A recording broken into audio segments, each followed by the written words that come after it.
ফ্যাসিবাদী 14 দলীয় মহাজোটের সকল দলের নিবন্ধন বাতিলের দাবিতে দেখতে পাচ্ছেন জুলাই মঞ্চ কিন্তু এই মুহূর্তে একটি বিক্ষোভ মিছিল নিয়ে প্রধান উপদেষ্টার বাসভবনের দিকে কিন্তু রওনা হয়েছেন। সেটি কিন্তু আমরা আপনাদেরকে সরাসরি দেখানোর চেষ্টা করছি। দর্শক, এই মুহূর্তে দেখতে পাচ্ছেন যে জুলাই মঞ্চের যে সাধারণ কর্মী এবং যে সাধারণ শিক্ষার্থীরা ছিল সেই শিক্ষার্থীরা কিন্তু ইতিমধ্যে তারা কিন্তু একটি বিক্ষোভ মিছিল নিয়ে শাহবাগের প্রজন্ম চত্বর থেকে শুরু করে তারা কিন্তু টিএসসি ঘুরে অর্থাৎ রাজু ভাস্কর্যের পাদদেশ ঘুরে তারা কিন্তু শাহবাগ এসে শাহবাগ ব্লকের কর্মসূচি পালন করেছেন। এবং এখন দেখতে পাচ্ছেন যে এই জুলাই মঞ্চের যে সাধারণ শিক্ষার্থী এবং সাধারণ নেতৃবৃন্দ আছে তারা কিন্তু এই মুহূর্তে ফ্যাসিবাদী 14 দলীয় মহাজোটের সকল দলের নিবন্ধন বাতিলের দাবিতে কিন্তু এবং বর্তমান যে রাষ্ট্রপতি শাহাবুদ্দিন রহমান চুপুর পদত্যাগের দাবিতে কিন্তু এবং ষষ্ঠ উপদেষ্টা জাহাঙ্গীর আলম এবং চুপুর পদত্যাগের দাবিতে কিন্তু জুলাই মঞ্চ এই মুহূর্তে একটি বিক্ষোভ মিছিল নিয়ে প্রধান উপদেষ্টার বাসভবনের দিকে কিন্তু অগ্রসর হয়েছে।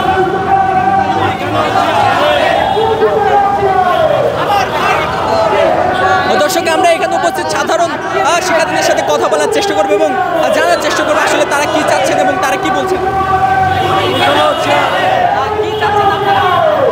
দেখুন, আমাদের আজকে আমরা দেখতে পাচ্ছি যে আব্দুল হামিদ সাহেব, যার নামে মামলা আছে, গণহত্যার মামলা আছে, সে কিভাবে পালিয়ে যায়।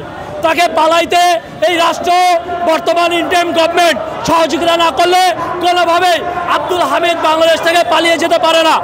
আমরা এই আব্দুল হামিদের পালিয়ে যাওয়া থেকে বুঝতে পেরেছি যে এই অন্তর্বর্তীকালীন সরকারও আওয়ামী লীগের দোষর রয়েছে। সেখান থেকে আমরা চাই এই অন্তর্বর্তীকালীন সরকারে ডক্টর ইউনূস স্যার বাদে বাকি সবাই পদত্যাগ করুক এবং একটি বিপ্লবী সরকার গঠন করা হোক। সবার আগে চুপ্পুর পদত্যাগ আমরা দাবি করছি। যে চুপ্পুর কাছ থেকে তারা শপথ নিয়েছে, সেই চুপ্পুকে আমরা অপসারণের দাবি জানাচ্ছি। এই মুহূর্তে দরকার আমরা বঙ্গভবন ঘেরাওতে যাচ্ছি। আমরা বঙ্গভবন ঘেরাও করবো, এখানে ঘুরে আমরা বঙ্গভবনের দিকে যাব।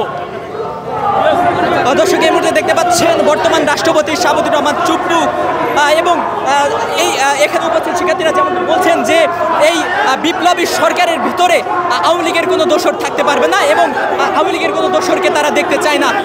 যার পরিপ্রেক্ষিতে দেখতে পাচ্ছেন যে ফ্যাসিবাদী দলীয় মহাজোটের 14 দলীয় মহাজোটের সকল দলের নিবন্ধন বাতিলের দাবিতে এবং গতকাল যে সাবেক রাষ্ট্রপতি হামিদুর রহমান দেশ থেকে পলায়ন করছেন তার প্রতিবাদী কিন্তু এই জুলাই মঞ্চের সাধারণ শিক্ষার্থীরা কিন্তু অন্তর্বর্তীকালীন সরকারকে দায়ী করছে। স্বরাষ্ট্র উপদেষ্টা জাহাঙ্গীর আলমের পদত্যাগ চেয়ে কিন্তু তারা এই মুহূর্তে প্রধান উপদেষ্টার কার্যালয়ের দিকে কিন্তু অগ্রসর হয়েছেন। সেটি কিন্তু আমরা আপনাদের সরাসরি দেখানোর চেষ্টা করছি। দর্শক, আরও একটু কথা বলবো আমরা এখানে উপস্থিত শিক্ষার্থীদের সাথে এবং জানার চেষ্টা করবো আসলে তারা কি বলছেন।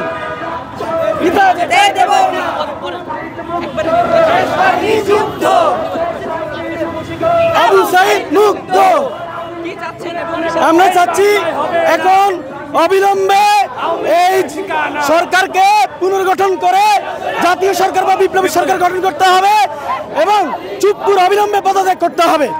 আমরা এটাই চাই এবং বিপ্লবী সরকার গঠনের মাধ্যমে জুলাইয়ের চেতনা বাস্তবায়ন করবে এবং জুলাইয়ের চেতনা বাস্তবায়নের মাধ্যমে আমরা এই বাংলাদেশকে নতুন বাংলাদেশ দেখতে চাই। আমরা গুণীধরা সব দেখতে চাই না, তারা বিচার করছে না, খুনিরা সব পালিয়ে যাচ্ছে, কোনো বিচার হচ্ছে না। এটা তো দায়ী হচ্ছে এই ইন্টারিম সরকারের ব্যর্থতা, অযোগ্যতা। ডক্টর ইউনূস ছাড়া এবং দুই একজন ছাত্র উপদেষ্টা ছাড়া কাউকে আমরা যোগ্যই পাইনি। দর্শক, যেমনটি দেখতে পাচ্ছেন এই মুহূর্তে কিন্তু জুলাই মঞ্চের যে সকল